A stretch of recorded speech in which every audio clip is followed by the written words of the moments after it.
Hello ကျွန်တော်မိတ်ဆွေများမင်္ဂလာပါနော်ကျွန်တော်ရှေ့မှာဒီနေ့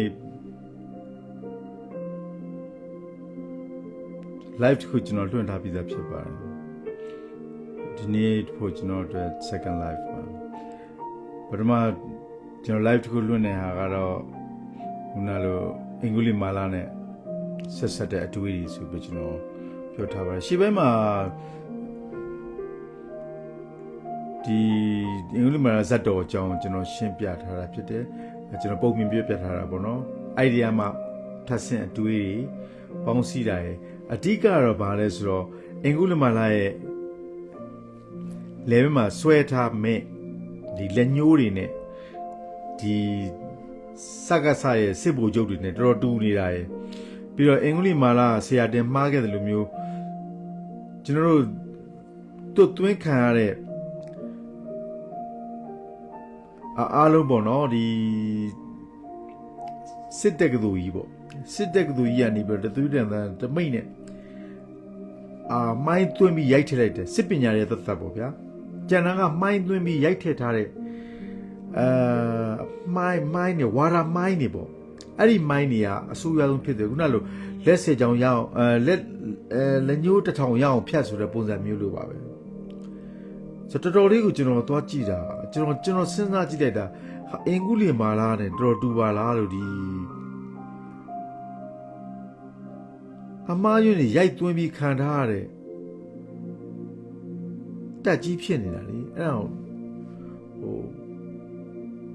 ကျွန်တော်အဲ့ဒါကိုမျက်လုံးနဲ့သွားမြင်လို့တင်စားပြီးတော့ပြောအင်္ဂုလိမာလာတက်ကြီးဖြစ်နေပါလားနော်ကျွန်တော်အဲ့အကြောင်းလေးတင်ပြတယ်ကျွန်တော်ရဲ့အတွေးအမြင်ပေါ်တယ်ဒီကနေပဲကျွန်တော်စဉ်းစားလိုက်တာလေးပေါ့အဲ့ဒီမှာကျွန်တော်ရှိကို message တစ်ခုရောက်လာတယ်အဲ့ဒီ message တစ်ခုကဘာနဲ့ပတ်သက်တာလဲဆိုတော့အခုခံစားနေရခြေနေပဲကျွန်တော်ကလေးတွေရဲဆက်အသက်ခံ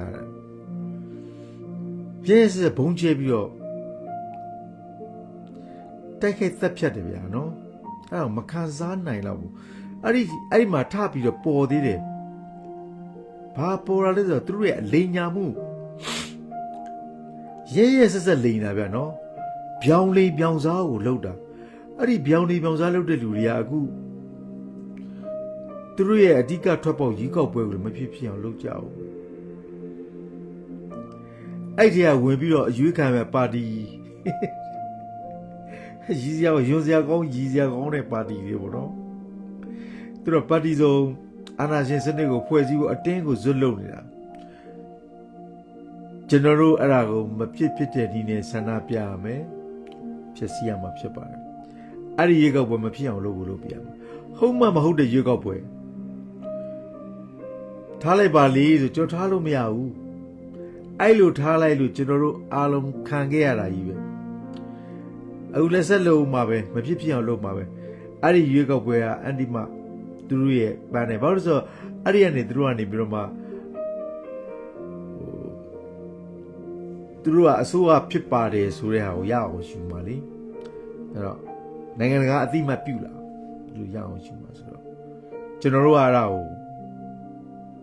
အဖြစ်မခံနိုင်ဘူးအဲ့သူတို့ရဲ့ de facto power တွေအခုတဖြည်းရော့လာတယ်ဆက်ပြီးကျွန်တော်တို့ဆက်ရှိတာလောက်အောင်ကျွန်တော်တို့ဘာလုပ်နိုင်လဲခုနကဘာလုပ်နိုင်တယ်လဲဆိုပြောအဲ့သူမိတာအခုအဲ့ဒါတွေနဲ့ပတ်သက်လို့ပေါ့အခုအထူးသဖြင့်ယခုလေနေနဲ့ဇက်တိုက်ဘုံကျဲပြီးတပ်ဖြတ်နေတဲ့ကိစ္စ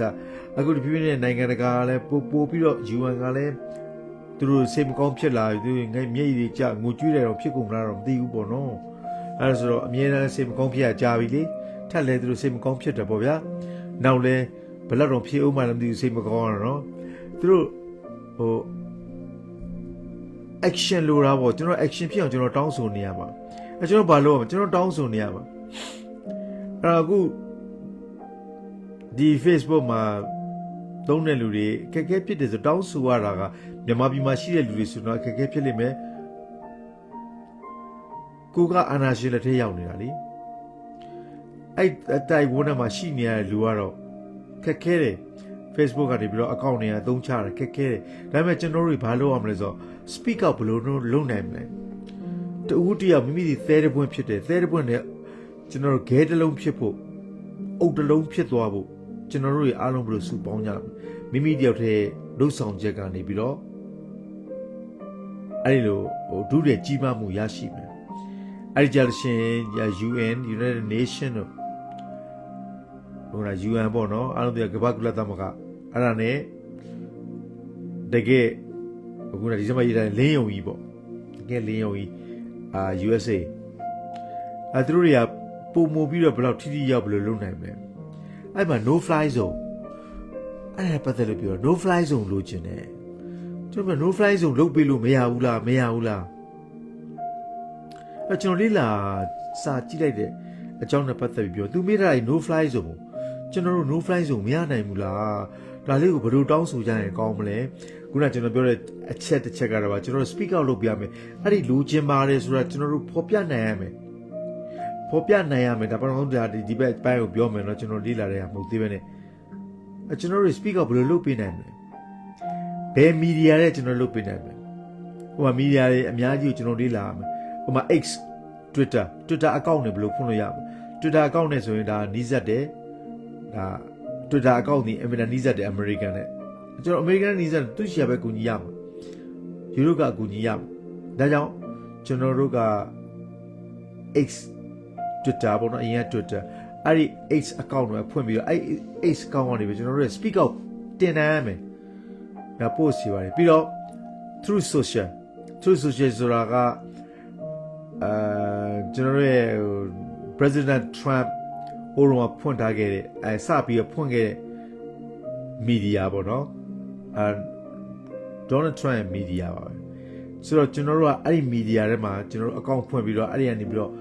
ပေါက်မြောက်အောင်လုပ်ရမယ်တယောက်တည်းဆိုရင်အားငယ်မနေပါဘူးကျွန်တော်လည်းကြိုးစားနေပါတယ်တင်ပါပါအခု YouTube ကျွန်တော်တင်တယ်ကျွန်တော် speak out လုပ်တယ်ကျွန်တော် Facebook page ကနေပြီးကျွန်တော် speak out လုပ်တယ်ကျွန်တော်မှာ group မရှိပါဘူး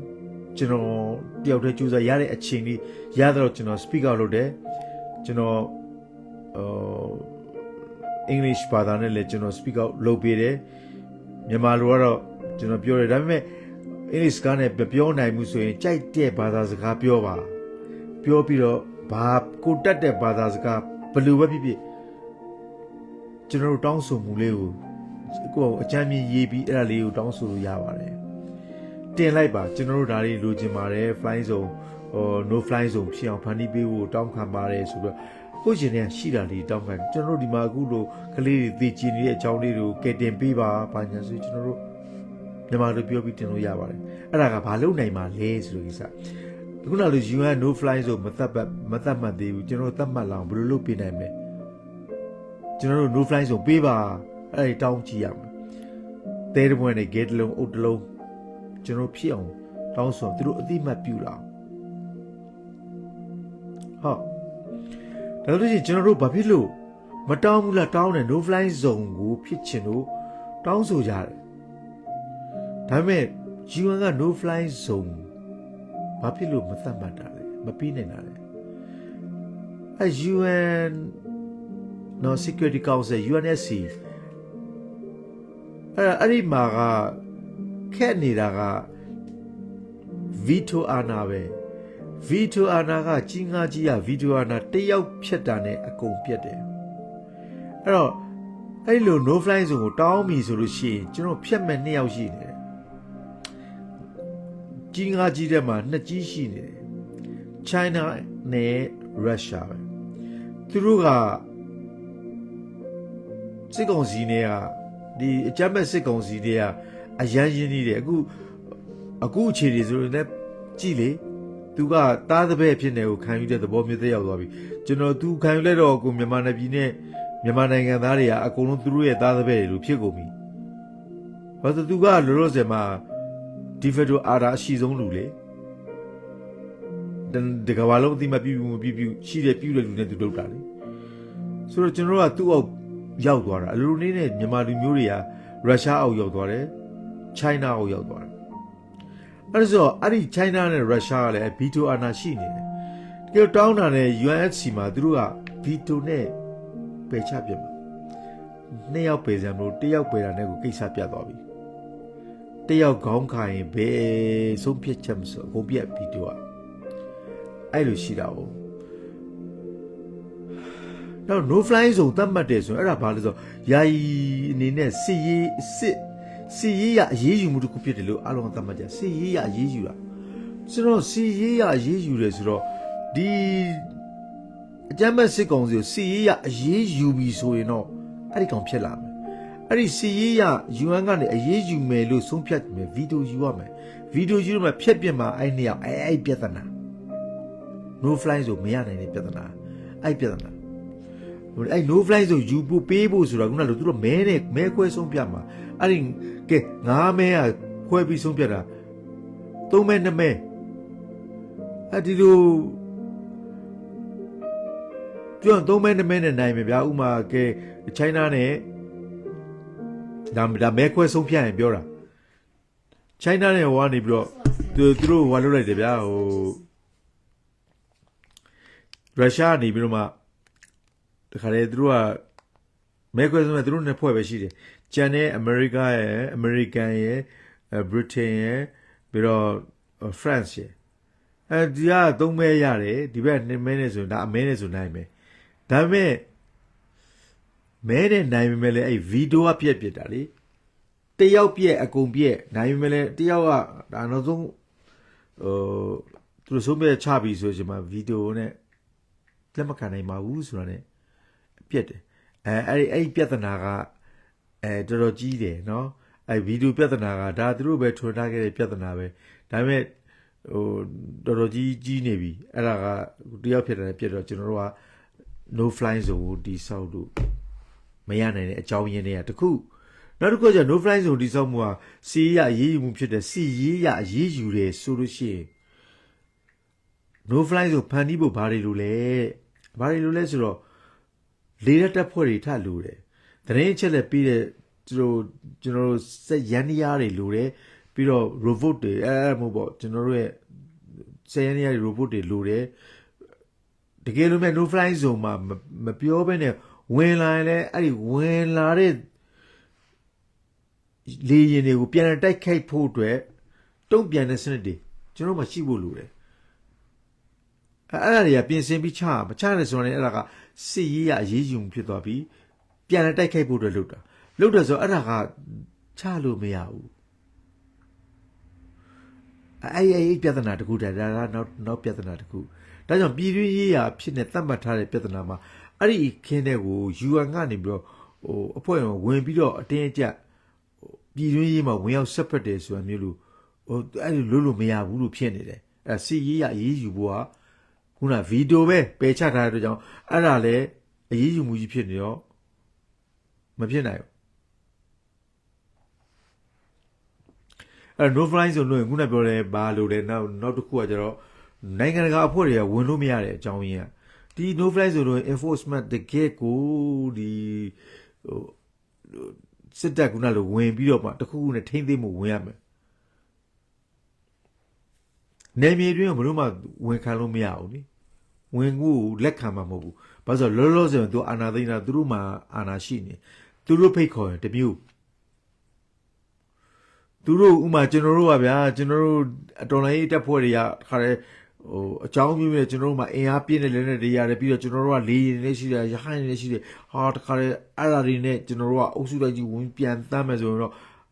အဲ့သူကလောဆယ်မှာအာနာရှိထားတဲ့အဖွဲ့ဆိုလို့ရှိရင်တော့ကျွန်တော်တို့ကအကြမ်းဖက်တွေနဲ့လုပ်တဲ့အဖွဲ့မျိုးတကယ်လည်းပစ္စည်းတွေရှိတယ်ဆိုတော့သူကနိုင်ငံကိုတောက်ခံတဲ့အဖွဲ့ဖြစ်လို့ရှိရင် तू ကတောင်းခံမယ်သူလောဆယ်မှာနိုင်ငံအတွက်ဟို50-50 power ရှိပြီးတော့ तू ကတောင်းခံလိုက်လို့ရှိရင်လက်ရှိ power ရှိနေတယ်သူဆိုလို့ရှိရင်တော့သူ့ကိုလက်ခံပေးလို့ရရင်ရအောင်မယ်အခုကပြောင်းပြန်ကြီးဖြစ်နေတဲ့အခြေအနေဆိုတော့ तू ကဘလို့မှမလာခိုင်းဘူးလောဆယ်မှာ तू ကသူ့မှာ defective power ရှိနေရလေအတင်းအာဏာကြီးသိမ်းထားတာ哦ဆိုတော့ तू ကနေတောင်းခံမှာအဲ तू ကတောင်းခံကျွန်တော်တို့ကတောင်းခံနေတာတော့အခက်ခဲဖြစ်နေတယ်အဲ့ဒါမျိုးဝင်ခွင့်မပြုနေမြေတွင်းမှာဝင်ခွင့်မရပါဘူး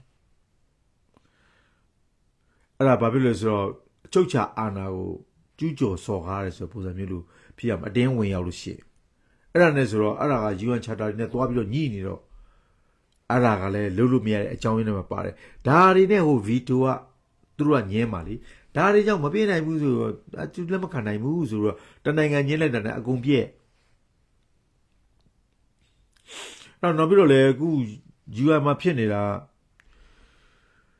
UNC မှာဘာတွေလဲဆိုတော့ဒီမြင့်ဟာတွေကပူပြီးတော့ကျွန်တော်တို့ကကံမကောင်းဘူးဒီမြင့်ဟာတွေပူပြီးတော့ကြီးစိုးနေတယ်ခုနကရုရှားယူကရိန်းစစ်ပွဲတွေနောက်ဒီဂါဇာပြဿနာတွေပါလက်စတိုင်းနဲ့အစ္စရေးပြဿနာတွေအဆူဒါမှာရှိတဲ့အခင်းတွေဟာဒီဟာတွေပေါ်မူတည်ပြီးတော့ကျွန်တော်တို့ကနောက်ရောက်အမြဲတမ်းနောက်ရောက်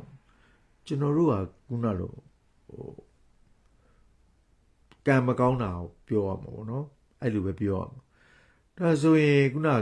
အရင်ကပြောဆိုကဲဖြစ်တယ်ဆိုတော့ဒီလောက်တွေပြောနေတော့ကျွန်တော်ဘာလုပ်ရမှာလဲကျွန်တော်တို့ကရသမျှတော့လှုပ်ဆောင်ရလိမ့်မယ်ခုနပြောတယ်ကျွန်တော်တို့ဘယ်လို speak out လုပ်မလဲဘယ်လောက်တောင်းနိုင်မလဲကျွန်တော်ရဲ့ post မှာလည်းကြည့်မယ်ကျွန်တော် President Xi ဆိုပြီးကျွန်တော်ပြောတာ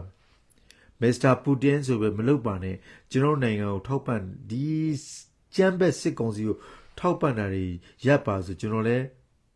တင်ပြီးပြောတာပဲရည်စရာကြီးလေကျွန်တော်လူကောင်မျိုးက Mr. Putin ဆိုပြီးတော့ကျွန်တော်ပြောတာရည်စရာကြီးပေါ့ဘာမှမဟုတ်တဲ့သဲတပွင့်တော့မရှိတဲ့ကောင်လာပြီးတော့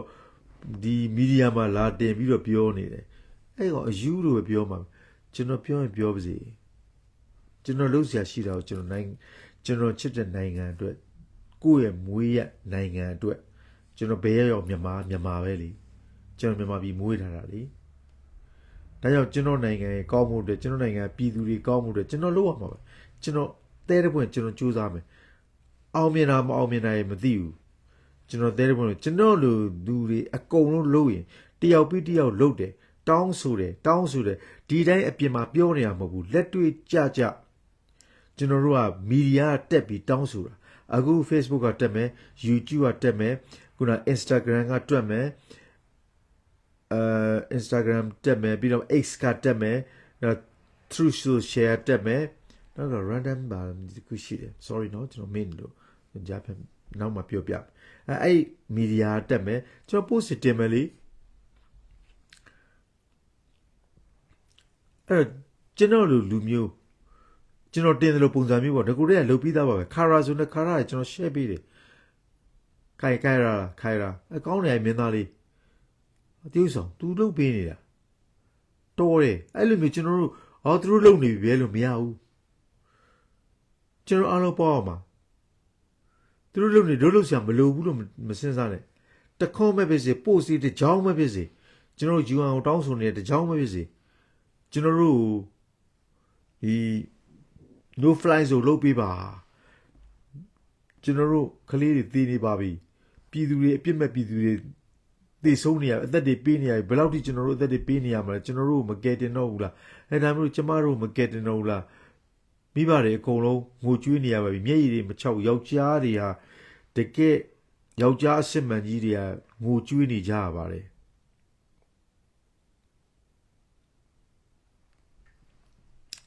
အဲ့ဒါမျိုးပေါ့နော်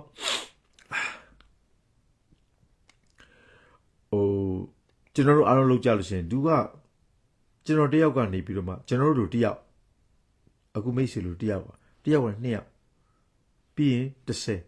100 1000 1000 1000 1000 10သန်းဒီလိုပဲပြောနိုင်ရင်ကျွန်တော်တို့ပြောတဲ့ပို့ချချက်ကျွန်တော်တို့អော်နေကြတယ်ကျွန်တော်တို့ရဲ့ speak out ကျွန်တော်တို့အသံနေဒါတွေအားလုံးကိုစုပေါင်းလိုက်လို့ရှိရင်ဒီဟာတွေကကွန်ရက်ကြီးထဲမှာအင်တာနက်ကွန်ရက်ကြီးထဲမှာပြန့်နှံ့သွားတာအကုန်လုံးသူတို့နေလို့မရတော့ဘူးသူတို့ရဲ့အသံတွေထွက်လာပြီအများကြီးထွက်လာတာဒီတိုင်းပဲ China ကိုကျွန်တော်တို့ကမစော်ကားဘူးတရုတ်ပြည်သူတွေကိုကျွန်တော်တို့ကဒီအစိုးရ CCP ကိုပြောနေတာChina Communist Party ကအခုအစိုးရသူတို့တွေကမရက်ဆက်ပါနဲ့ဗျာကျွန်တော်တို့ပြည်သူတွေကိုမြန်မာပြည်သူတွေကိုမရက်ဆက်ပါနဲ့ဒီအကြမ်းမဲ့စစ်ကောင်စီကိုကိုယ့်ရဲ့ကိုကြိုးအတွက်နဲ့လှုပ်ဆောင်နေရတယ်ရပ်တန့်ပေးပါ ကျွန်တော်တို့ပါတော့ကျွန်တော်တို့အနာဂတ်ကိုကျွန်တော်တို့ဖန်တီးပြစီဝင်ရောက်ဆွတ်ဖက်ခြင်းကိုမလုပ်ပါနဲ့တောင်းပန်ပါတယ်ရုရှားကိုလည်းတောင်းပန်ပါတယ်ဒီမြင့်အခြားသောအဲ့လိုဆွတ်ဖက်နေတဲ့နိုင်ငံတွေတောင်းပန်ပါတယ်အိန္ဒိယနိုင်ငံတွေကလည်းကျွန်တော်တို့ပြည်သူတွေကိုကူညီကြပါကျွန်တော်တို့ကဒီလိုအကုန်လုံးပြောကြလို့ရှိရင်ခုနသန်းပေါင်းများစွာဖြစ်သွားရင်ကျွန်တော်တို့တစ်ခုခုရလိမ့်မယ်ဘယ်လောက်ကြာပါစေကျွန်တော်တို့ဆရာရှိတာလုပ်ရမယ်ကျွန်တော်လည်းလှုပ်ရှားမှုနှောင့်နှေးခဲ့ဒါပေမဲ့ကျွန်တော်နှောင့်နှေးခဲ့တယ်ဆိုအရင်ကမလုပ်လို့ပြောတာဒီနေ့လို့ရင်ဒီနေ့ပဲဘယ်တော့မှအချိန်နောက်ကျတယ်ဆိုတာမရှိဘူးပြီးသွားပါပြီကွာတို့လုပ်လို့ရပါအောင်မလားတို့ဟာကျွန်တော်အဲ့တော့ပြောလို့မရဘူးအခုရှင်ဒီဘက်တော့ကျွန်တော်နေကျွန်တော်သိရင်သိသွားမယ်ကျွန်တော်သိသွားကျွန်တော်ဘာမှလုပ်လိုက်ရမှာမဟုတ်လူဆိုအသက်ကြီးတာနဲ့ငယ်တာမရှိဘူးဘာလို့ဆိုလူကဒီနေ့တည့်ရပဲအသက်ရှင်တယ်ခလေးငယ်ငယ်လေးလည်းနက်ဖန်ရှိတာခုနလိုပေါ့ဘုံကျဲသွားမရှိတော့တော့ရကြအကြောင်းမျိုးမျိုးနဲ့တည်ဆုံးသွားနိုင်တယ်မသေးခင်လေးနောက်တနာရီမသေးခင်လေးနောက်တစ်ချိန်မသေးခင်လေးမှာကျွန်တော်လှုပ်ဆက်ချင်ကျွန်တော်လုပ်ရမှာအသိငယ်ချင်းလှုပ်ဆက်ချင်လုပ်ပါ Facebook မှာလုပ်ရင်ပြဿနာတက်မှာပေါ့ဒင်းတော့ကဒီကောင်တွေကြမ်းပဲစကားစားတွေကဒီကောင်တွေရက်ဆက်တယ်ကျွန်တော်တွေ့ရတယ်ကျွန်တော်ထောင်နဲ့ထက်လှုပ်ချင်ကြိုက်တဲ့အပြစ်ကိုပေးပြီးဒီကောင်တွေကြိုက်တဲ့အမှုနဲ့ဆွဲပြီးတော့ဒုက္ခပေးမှာပေါ့စီကျော်ရဲမသင်္ကာလို့ရိုက်ပြီးတော့ကျွန်တော်တို့သတ်ပလိုက်လိမ့်မယ်ဟုတ်တယ်မှန်တယ်အဲ့ဒါဆိုကိုကရအောင်ရှောင်နေရမယ်ဒီမဲ့နီးနဲ့ဘယ်လိုလုပ်နိုင်မလဲဒါတွေစဉ်းစားပြီးလုပ်အောင်ပါပဲတန်းနဲ့ချီလာလို့ရှိရင်ဒီရဲ့အတန်တွေကအများကြီးဖြစ်လာကျွန်တော်ဘာလုပ်အောင်လဲဆိုတာလေအဲ့ဒါကိုကျွန်တော်တို့ဘယ်လိုတောင်းခံရနိုင်မလဲဒီမဲ့အခြားသောဟာတွေရှိသေးတယ်ကျွန်တော်တို့လက်လက်မမီတဲ့ဟာတွေဖြစ်နေsafe zone ကျွန်တော်တို့ safe zone လုပ်ပေးနေကျွန်တော်တောင်းဆိုရမယ်civilian protection mandate ဒါတွေကိုကျွန်တော်တို့တောင်းဆိုဒါကတကယ်တမ်းကျွန်တော်တို့တောင်းဆိုတဲ့ဇာဝတ်စာရန်တွေအထောက်ထားတွေဒုက္ခရရှိတဲ့လူတွေကလုပ်နေရပဲကျွန်တော်တို့ UNG နဲ့လုပ်နေတယ်ချို့ organization တွေလုပ်နေတယ်ကျွန်တော်တို့ကအဲ့လောက်ထိမလုပ်နိုင်ရင်ကျွန်တော်တို့ကဒီ media နဲ့ကျွန်တော်အသံတွေပြစ်မှာ post တွေတင်မှာကျွန်တော် post တွေအများကြီးတင်မယ်ကျွန်တော်တို့သူတို့ရန်ဖြစ်နေတာတွေခွေးကြိုက်နေတာတွေကျွန်တော်ကြည့်စရာမလိုဘူးအဲ့ခွေးသဘောပြပြတယ်နော်ကျွန်တော်ကြည့်စရာပုံစံမျိုးခွေးနှစ်ကောင်ကြိုက်နေဘယ်သူစိတ်ဝင်စားတကူပြီးတော့လန့်ကြည့်မှာဗျာခွေးနှစ်ကောင်ကြိုက်နေဟုတ်ပြီခွေးကြိုက်တယ်အဲ့ဒီခွေးရပါလေကိုနဲ့ပတ်သက်သလားဒါမှမဟုတ်ဒီကခွေးယူတစ်ကောင်ပါလားကိုရင်ခွေးလားခွေးယူတစ်ကောင်နဲ့ကိုရင်ခွေးကြိုက်နေရလားဒါမှမဟုတ်ဒီမြအရက်တည်းကခွေးနဲ့ဒီကြိုက်နေခွေးနှစ်ကောင်လုံးကယူနေရလားအနေရှိကျွန်တော်တို့ဝေးရှောင်ခွေးကြိုက်တာကြည့်ပြီးတော့ပါခွေးနှစ်ကောင်ဘဲကောင်အမေဘလူးကြိုက်နေကြတာပြီးတော့ဘဲကောင်နိုင်မလဲလိုက်ကြည့်တယ်ဆိုကိုလုံးစရာရှိတဲ့လူတွေမလုပ်နိုင်တော့ဘူးအတိတ်ပဲမရှိဘူးခွေးကြိုက်တယ်သိထားလိုက်အော်ခွေးကြိုက်တယ်သိပြီအလှမ်းဘာဖြစ်တာလဲဘာလို့ကြိုက်တာလဲတကောင်အယူလားမဟုတ်ဘူးအယူလည်းမဟုတ်ဘူးကောင်ဒီလိုပဲကြိုက်ကြတာပါထားလိုက်တော့ကိုနဲ့မဆိုင်ဘူးဒီတိုင်းပဲကိုလို့ရမယ်လို့ကိုမလုပ်ဘူးကိုမလို့ရတဲ့အလုပ်ကိုလို့ကိုနုပြန်သမားတွေကြည့်လေမမရှိတဲ့နှိမ့်သမားတွေကိုလို့ရမယ်အလုပ်ဒါတွေလုပ်ကြလေအမားနဲ့အမှန်ဝေဝံပိုက်ချမှုမရှိဘဲနဲ့ကိုယ့်ရဲ့ကိုကျိုးအတ္တအတွက်ပဲလှုပ်ဆောင်နေကြတဲ့သူတွေဟုတ်တယ်ကိုယ့်ရဲ့အသိဉာဏ်ပျက်စီးမှဆိုလို့ကိုယ့်ရဲ့စီစဉ်ဥစ္စာပျက်စီးမှလို့ကိုတိုးတဲ့ကြီးပွားဖို့သူများတွေငတ်နေချင်းမှာငါတို့ကကောင်းကောင်းစားနိုင်ဖို့ဒါလူကလှုပ်ချင်ကြတယ်ဆိုတော့လှုပ်တယ်လုံရင်းနဲ့ပဲလေသူတို့အားပေးပြီးသားဖြစ်နေတယ်ခုနကပြောကျွန်တော်တော်တော်ရည်စရာကောင်းတာကိုလည်းရံမှုပွဲတွေအကုန်လုပ်ခဲ့ပါတယ်အခုပြန်လေတော်ရွတဲ့လုပ်ပြီးကျွန်တော် nuggets တွေလည်းကျွန်တော်တို့တောင်းဆိုလုပ်ခဲ့ကြတာပဲအဲ့တော့မသိဘူးကိုလည်းနိုင်ငံတကာကူညီတာတွေလုံးဝအကူညီလက်မခံဘူးဘာညာနဲ့တချို့တွေကိုမဆိုးလို့လေအဲ့ဒါတွေရောအဲ့တော့လည်းစစ်ဆိုးရပဲအခုကျတော့ပြဿနာတက်ပြီဟုတ်ပြီရလာတဲ့ပတ်စံတွေယူလိုက်တယ်အများကြီးရတယ်ဘီလီယံနဲ့ချီပြီးရတယ်ဦးသန်းရှိတော့မလာနဲ့ဆိုပြီးတော့တားထားတော့တော်ပြိမဲ့လူကမလာနိုင်ဘူးမပေးဘူးမကူညီမတောင်းတာဘူးအခုကျတော့ခွက်ခောက်တယ်ငါပြောခွက်ခောက်တယ်စကားကိုပြောတာတောင်းတော့ပေးတယ်ပြီးတော့ဥမာငါတရုတ်ဆိုလို့ရှိရင်1ဘီလီယံနဲ့ချီပြီးပေးလိုက်တယ်ရော3ပြန်လေကျွန်တော်ရေးတဲ့3လိုက်စမ်းပါသုံးမထင်လို့လား တစ်ဖက်လည်းနဲ့ပေးလိုက်တာရော့အိမ်မှာပတ်စံမင်းဘာနဲ့ပြန်ဆက်အဲ့အကျိုးရ interest ဆိုတဲ့ကိုဂျိုးမရှိဘဲနဲ့သူတို့မလုပ်ဘူးပြီးတော့တရုတ်ကပို့ဆိုးတာပေါ့အမေရိကန်အဲ့လိုတွေဘာမှသူ့ interest ကိုမတွက်ဖက်နဲ့ပေးခဲ့တာအများကြီးပဲစီးရုံမှုတစ်ခုပဲရှိပြီးတော့သူဘီလီယံပေါင်းများစွာအကုန်ကြခဲ့လို့အခုပြန်ပြီးသူတို့ရှောက်ပြီးသုံးတာများလို့ပြန်စီစစ်နေရတဲ့ဘဝရောက်နေတယ်အကျွေးတွေတင်ပြီးတော့သူတို့တွေဆိုတော့အခု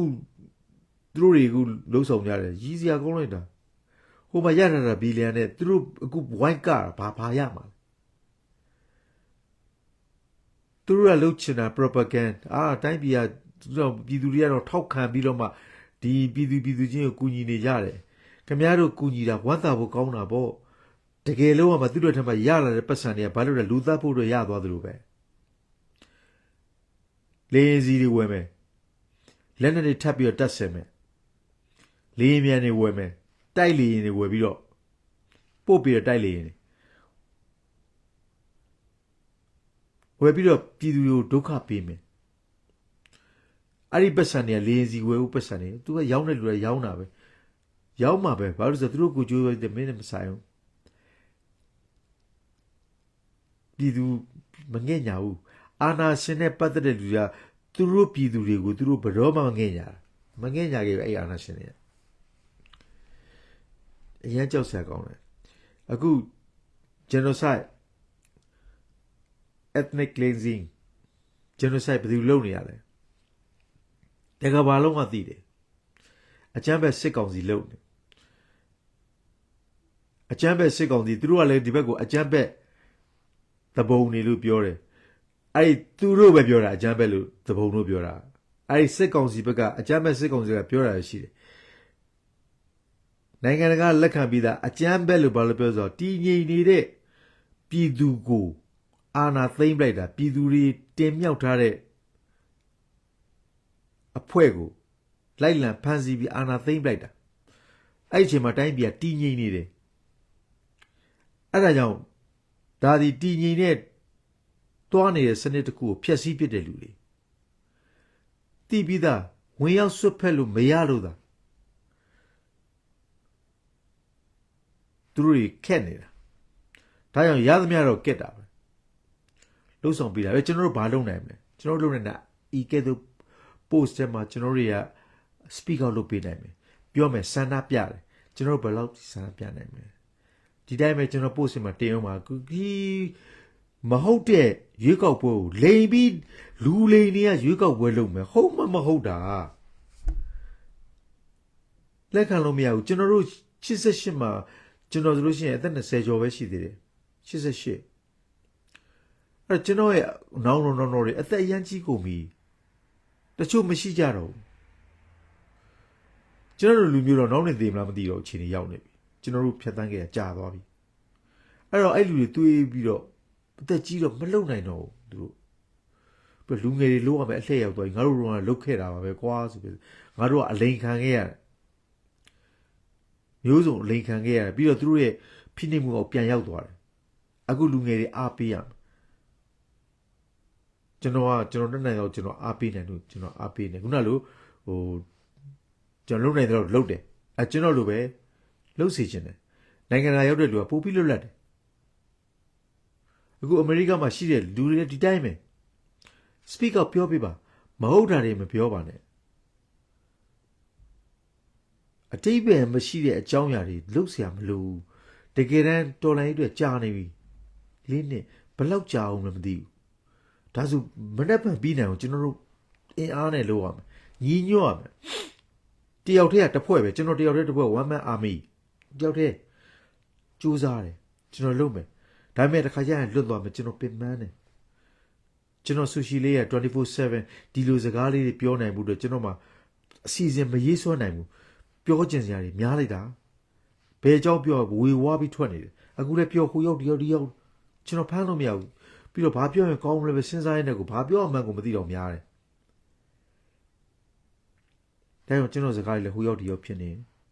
ရတဲ့တော့လိုက်စုပြီးတော့ကျွန်တော်လည်း script မရေးနိုင်တော့အချိန်မရဘူးကျွန်တော်အဲ့ရနိုးရနဲ့မျက်နှာသစ်ရေချိုး မြန်ပြေးတော့အလုပ်ကိုနောက်ကျနေပြီအဲ့လိုဖြစ်နေပြန်လာတယ်ငါဘာပြောပြီးရင်ကောင်းမလဲဘာဘလို့ရင်ကောင်းမလဲကျွန်တော် easy ထိုင်စားတဲ့အချိန်မရှိတော့ပဲအစာစားတာပြီးရင်ကျွန်တော်အိတ်တာအတင်းလူအေးရတဲ့အချိန်ကိုဒီလိုပြောတဲ့အချိန်မှာကျွန်တော်အခုအဲ့ဒါကိုကျွန်တော်ကိုကန်အားကြတာကျွန်တော်ဘာလို့ကျွန်တော်အင်အားကြနေအစားတော့ပြတ်တယ်ကျွန်တော်ဂီးမဆိုင်နိုင်ဘူးဘာလို့ကျွန်တော်ဂီးဆိုင်ကျွန်တော်ကျမကြီးမပြောတတ်ဘူးကျမကြီးဂီးဆိုင်ပါ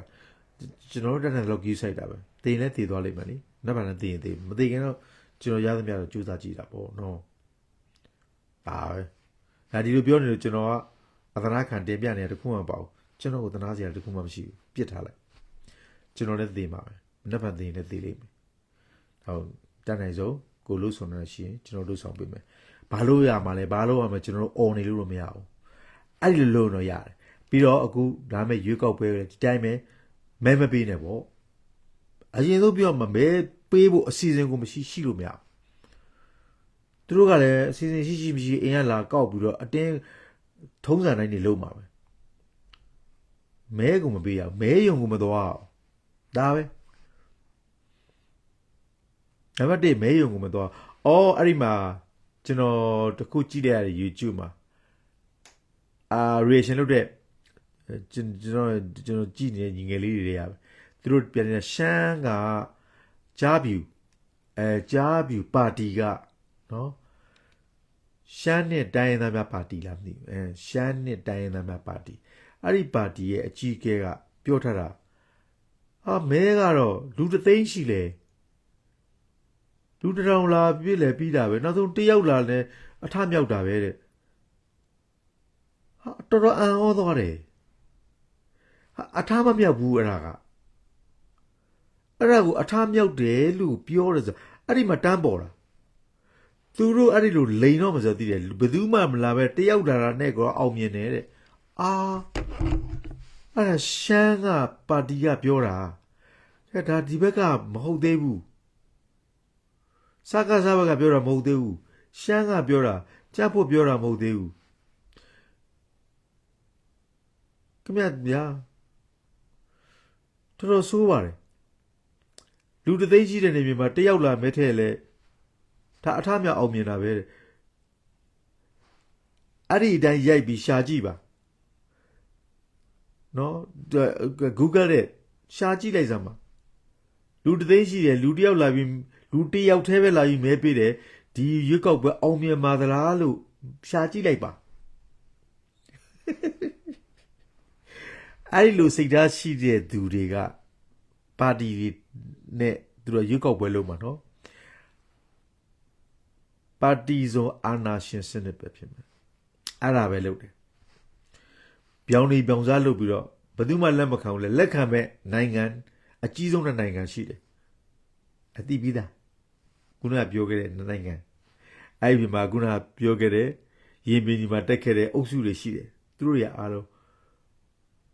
ကိုယ်နိုင်ငံသူနိုင်ငံသားတွေကိုငရဲတွင်းထဲမှာအမြဲတမ်းထားမဲ့စကားစဒီအကြမ်းမဲ့အုပ်စုကိုမှမတော်လိုက်ကျွန်တော်တို့သိပြီးနောင်ရေးရအေးစရာအကြောင်းကိုမရှိတော့ဘူးကျွန်တော်တို့ရဲ့မျိုးဆက်တွေရဲ့မွေးဖွားလာတဲ့မျိုးဆက်တွေရဲ့မျိုးဆက်တွေဟာကျွန်တော်ဘောက်ဘဝမှာပဲနေရမယ်ကျင်းနေတယ်အချင်းချင်းကြွပြန်လို့မှုကိုခံရတာဒါကြောင့်ကျွန်တော်တက်နိုင်တာဘာလုပ်နိုင်လဲအဲ့ဒီလုပ်နိုင်တယ်ကျွန်တော်ဒီရွေးကောက်ပွဲကျွန်တော်ဖြည့်ဆည်းပြအမှန်တော့သပိတ်မောက်နေရမှာအမြဲတမ်းဘယ်လိုကျွန်တော်တို့သပိတ်မောက်နိုင်မလဲပဲ boycott ကောင်တဲ့ boycott ဆိုတာနားမလည်ဘူးဆိုတဲ့လူတွေကိုလည်းတော်တော်ကိုအံ့ဩတာဒီလိုစကားမျိုးထွက်တဲ့လူတွေလည်းပြောရက်တယ်နော်ပါဇက်ကပြောရက်တယ်ဟိုအစစ်ခေါင်းကအတွေးခေါ်မရှိတဲ့သူတွေပြောတာတော့ကွာမထဲတော့ဘူးသဘောပြောရမယ်ဆိုတော့ဟိုကိုလူရှင်တော်ဘူးလေဒီကောင်လေးအဆင့်ကကျွန်တော်ခေါင်းထဲမှာမရှိတဲ့အဆင့်တယ်လူရှင်တော်ကြီးယုံဥက္ခရာ သူတို့ကြတော့ကျွန်တော်ခေါင်းထဲမှာတော့မရှိဘူးဘာလို့ဆိုသူ့အတူရဘာမှမရှိတဲ့အတူတွေပဲနော်အဲ့လိုလူမျိုးတကယ်ကိုသူတို့ဘဝဆိုရင်ဒီကောင်ဘဝဆိုရင်စိုင်းနောက်ထားလာ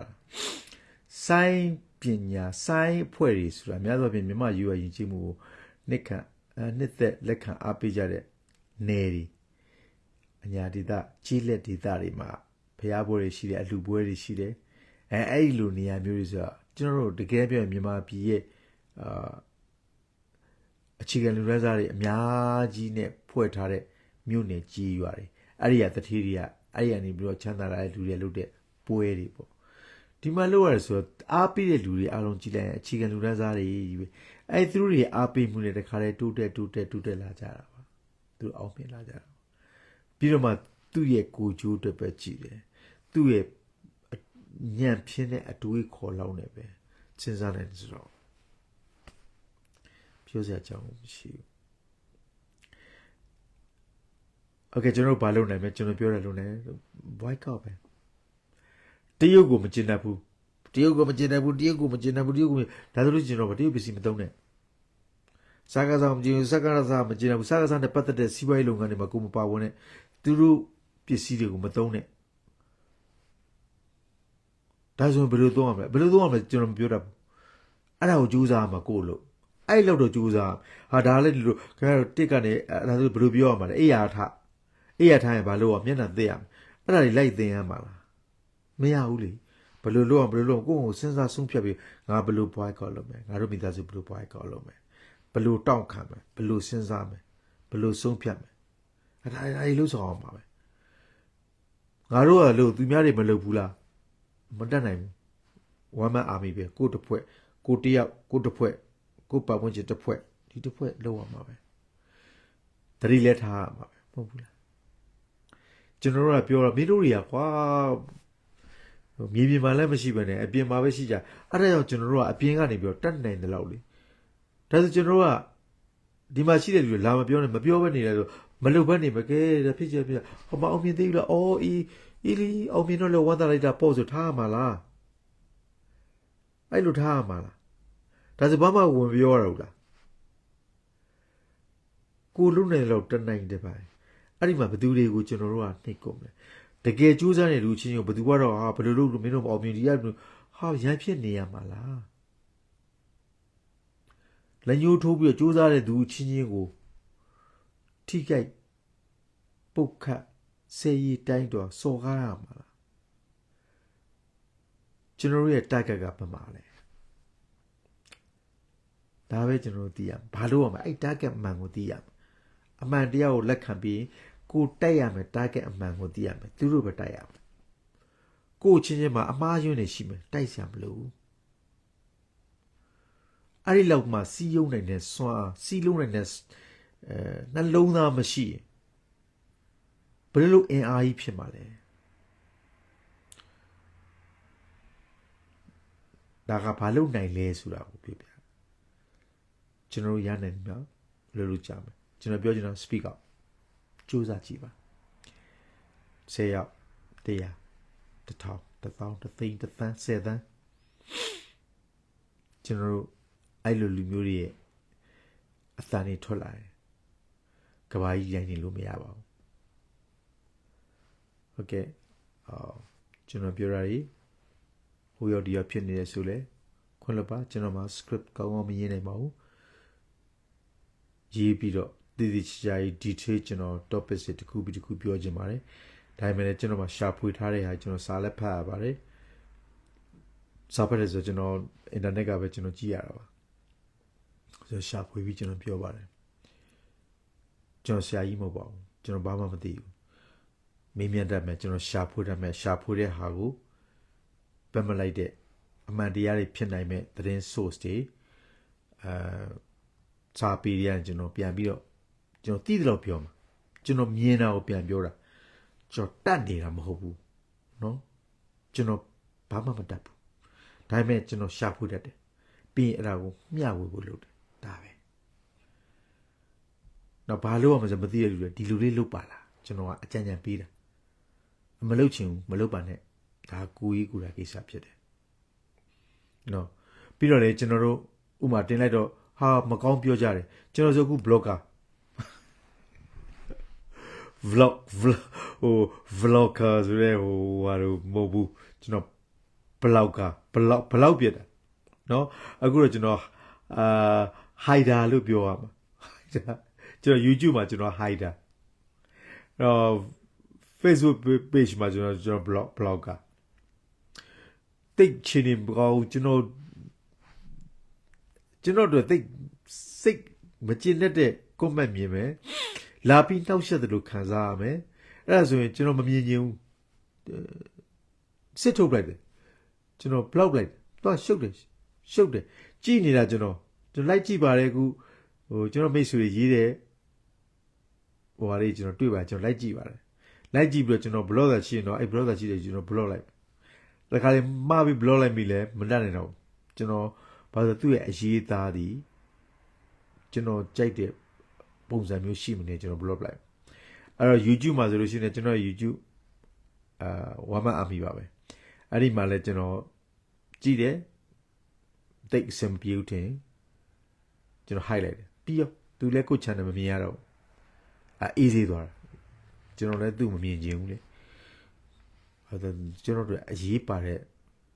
ဘာမှမဟုတ်ဘူးအဲ့တော့သွားလိုက်တော့ပြီးတာကျွန်တော်တို့အရေးပါပြီးတော့ကျွန်တော်တို့တွေအားလုံးစုပေါင်းနိုင်မဲ့လူမျိုးကြကျွန်တော်စူးစီးမယ်ကျွန်တော်တခါလေးစကားပြန်ပြောမယ်တခါလေးကျတော့ရှင်တချို့ကကျွန်တော် live လေးတွေပဲကျွန်တော်ပေးနိုင်မယ်ဟုတ်ကဲ့ဒီလောက်ပဲလုပ်နေပါတယ်အားလုံးရှင်လန်းချမ်းမြေ့ကြပါစေဒါပဲနော်